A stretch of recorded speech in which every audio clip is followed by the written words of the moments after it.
It's our first Intense 5 for 2020. What we got? Nick Gordon, Bobby Christina's ex-boyfriend, you know, the one they blamed for her death, well, he died. They haven't issued the cause of death, but he was only 30. So sad.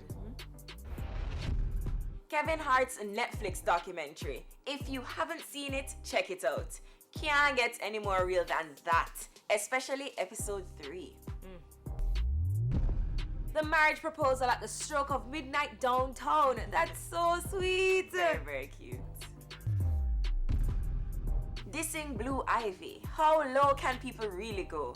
Someone said that those Jay-Z jeans are hitting her hard, while another said that she's probably gonna get plastic surgery when she gets older. You know that the Beehive is gonna go after them, right? She is a child. Honestly.